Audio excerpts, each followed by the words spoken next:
สบายดีพี่น้องวัดสุขุทุกคนวันนี้อ้นก็สิฮอดโมงเด้อพี่น้องเด้อน้องบอลเลิกโรงเรียน11:30เนาะตอนนี้11โมงพอดีพี่น้องแกงปลาต้มปลาแล้วเพราะว่ามันบ่ได้เฮิงปานใดพี่น้องมันแป๊บเดียวมาพี่น้องเนาะให้เราถ่าจักหน่อยพอดีเฮาไปฮอดพี่น้องหม้อเฮาก็ใส่อันนี้ลงไปพี่น้องใบมะกรูดแล้วก็หัวสิไข่เก็บเอาในสวนนี่แหละพี่น้องใบมะกรูดกับหัวสิไข่ก็อ้นต้มใส่หม้อน้อยๆนี่เด้อพี่น้องเด้อเพราะว่าเฮ็ดแล้วก็สิเอาผ้าหม้ออัดแล้วก็ใส่ถุงยางหิ้วไปเนาะพี่น้องเนาะจะไปเป็นหม้อเลยไปตักอยู่พุ่นพี่น้องใส่มะเขือลงไป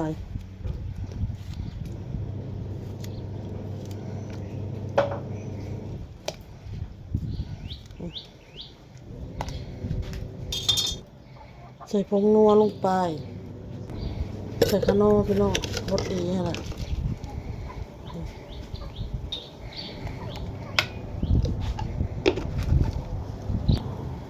ใส่เกลือลงไป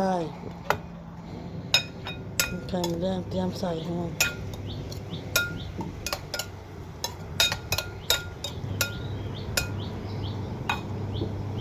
ปลาเขาก็จะมาล้างก่อนพี่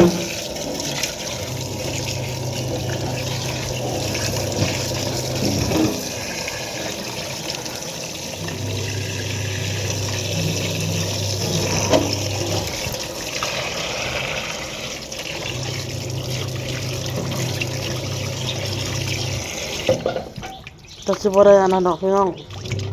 กับบริสิบ่ได้ใส่เมดดอกบ่ได้ต้มเมดนะพี่น้องอ้นสิจงไว้พี่น้องจงไว้จัก2 ตอน2 ตอนนี่อันนี้ต้มอันนี้ต้มพี่น้องอันนี้เอาไว้น้องเนาะลงหม้อกระพดแล้วพี่น้องเรือหม้อมาจักบาทเรือหม้อบาทพี่น้องเลย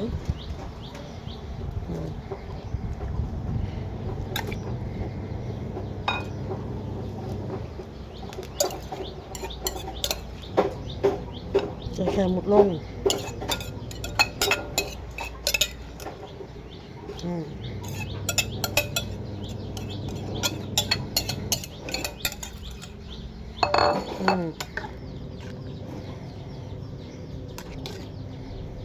พาหมอหน่อยก็ใส่ว่า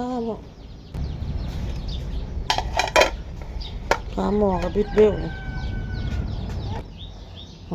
ออโต้อ้นกับสิป้าให้ลินแบบนี้เลยพี่น้องเลยเบิ่งลินทานเพื่อนมดนี่ขวดเหล้าขวดเบียร์ก็เก็บมาเบิ่งหน้ามิตรทานโอ้ยแม่แพงหยอกมาพอหยอกอยากให้พี่น้องเลยค่ะเลยอยากตีมันละบัดอยากตีมันละเลยเฮ้ยเห็นบ่โอ้ยปะสิคันบ่ปะออโต้เฮ็ดแบบนี้แหละถือว่าบ่ได้เฮ็ดหยังพี่น้องเอ้ยเครื่องก็สักตากแล้วยังอีกพี่น้องยังเครื่องน้องบอลเดี๋ยวนี้ยังสักเครื่องให้น้องบอลเสียงปั่นนะพี่น้องดังอู้ๆเสียงปั่นตู้สักผ้าพี่น้องตกขับปัญญังแม่นบ่สุกแล้วเด้อพี่น้อง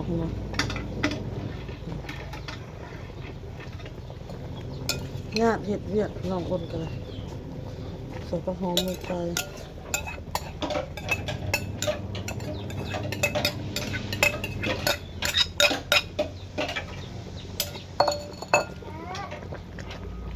แล้วพี่น้องเนาะ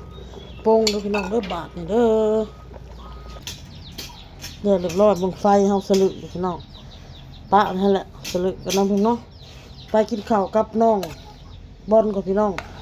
กลับมาสิล่างตะนมไว้ให้ออโต้อีกพฤติกรรมไฟยังกับพอดีไฟอ่อนๆซีหมดเลยพี่น้องเด้อ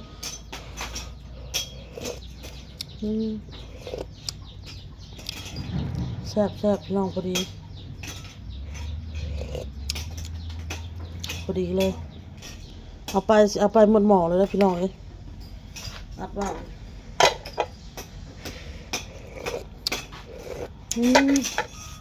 แซ่บ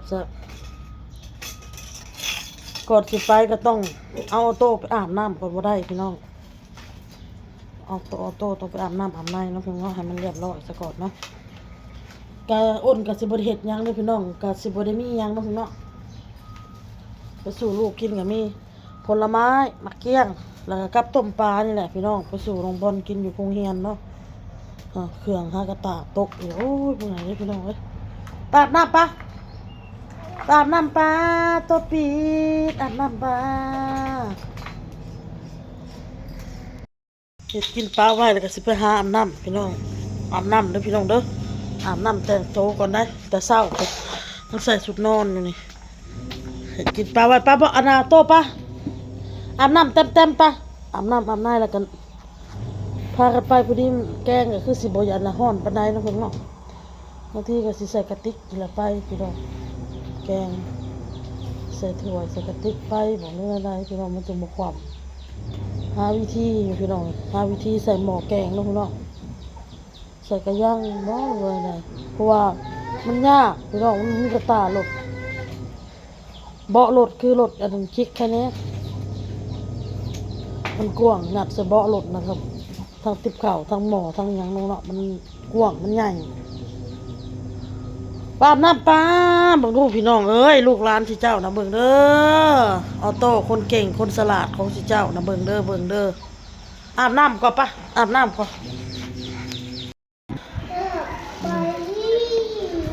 มากินข้าวเฮียนปีโป้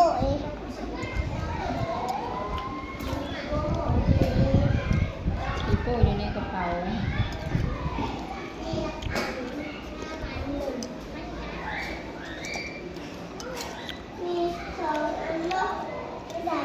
เอาอันหนึ่งก่อน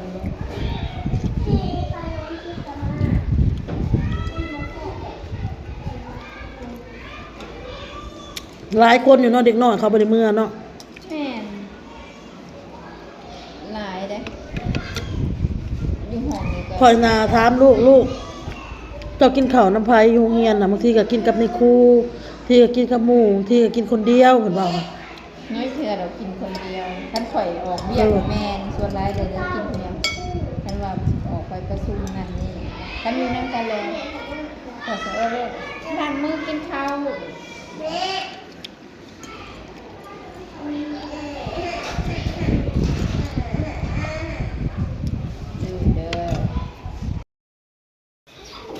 มาเบิ่งพี่น้องเด็กๆเอาโต๊ะคือบ่แล่นลิ้นแล้วลูกกินข้าวแล้วล่ะอิ่มแล้วลูกกินข้าวค่ะ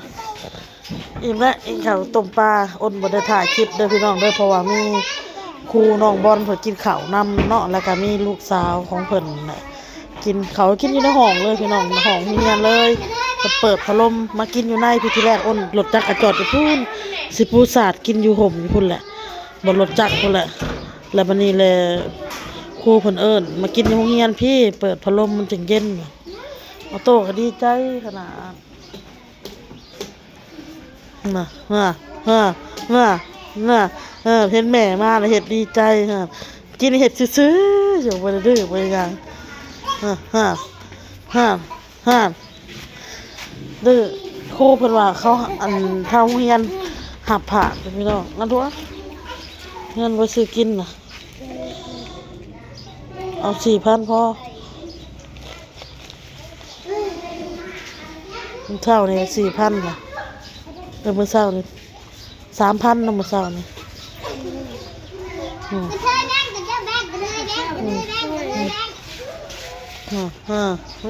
เห็นพี่สาว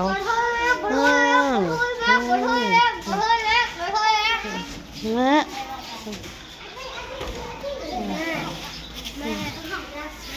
อันนี้ก็ลูกสาวของครูน้องบอล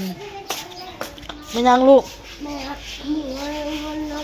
3,000ไผยืมแต่เมื่อใดยืมมือนี่เออหมูไปยืมมือเออเอ้าเขินซ่านเนี่ยเขินซ่านเฮ้ยเป่าเครื่องปะเมื่อปะลูกปะเฮากับมันหานอนปะ มาหานอนกินนมปะนังบ่ได้นอนเลยนี่นะเท่าขี้ดื้อนี่นะปลาหมอบปลาแกงปลาอยู่อื้ออื้ออื้ออื้อไปเอาอ่ะนะแม่สิเมื่อปะเลยลูกไอ้บันเด็กกับเจ้าก็เริ่มหลังมาโรงเรียนเลยโรงเรียนเข้า1 โมงพี่น้อยอันนี้ฮะก็12 โมงปลาย1:40บ่าย 40 นาทีก็เป็นเบิ่งเรื่อยจำมั่มคือกันเลยอืมอืมอืมอืมอืมอืมอืมอืมนักเล่นน้ำขาว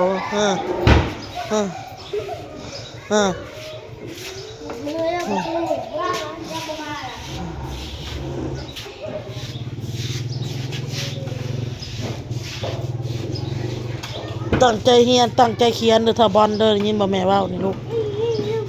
บอลตั้งใจเขียนเด้อในครูเว้าเจ้าบ่อยากเขียนหนังสือบ่อยากอันนั้นปานใดแหละเจ้าโอ้ยเด้ยบ่ตากแดดเด้อบ่ออกแดดเด้อเข้ามา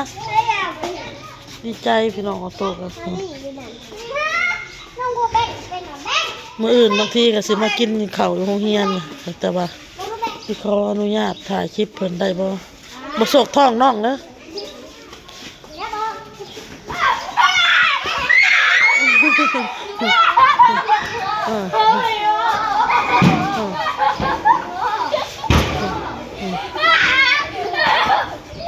ตำกันระวังเด้อระวังประตูหนีบเด้อโตเอามาลูกมาประตูหนีบได้อุ้ย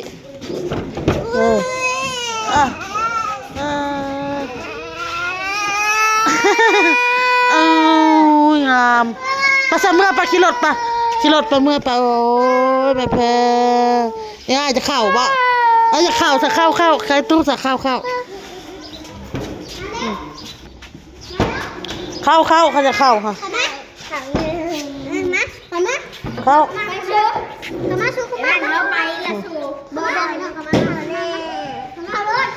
จะออกเลยบัดนี้จะออกเลยบ่เข้าเลย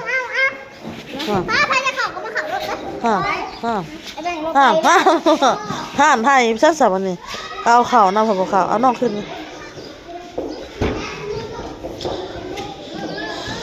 ในโรงเรียนของคนหนึ่งของบอลครูเพิ่นก็พักผ่อนอยู่ในเพิ่นพี่น้องไอ้เพิ่นบ่ได้มื้อเฮือนแต่ว่าที่เขาโรงเรียนมันร้อนย่างกลับไปกลับมาเพิ่นว่าอยู่ในโรงเรียนนี่ก็เด็กน้อยแล้วก็แล้วเพิ่นว่าแค่มื้อกับแม่สิมาปะลูกเด้อตะลิ้นน้ำหมูซับแม่จะน้องมื้อแหละแม่ไปเอาเครื่องก่อนเอาพี่น้องคลิปนี้ก็ลาไปก่อนเด้อพอกับคลิปหน้าน้องบายบอล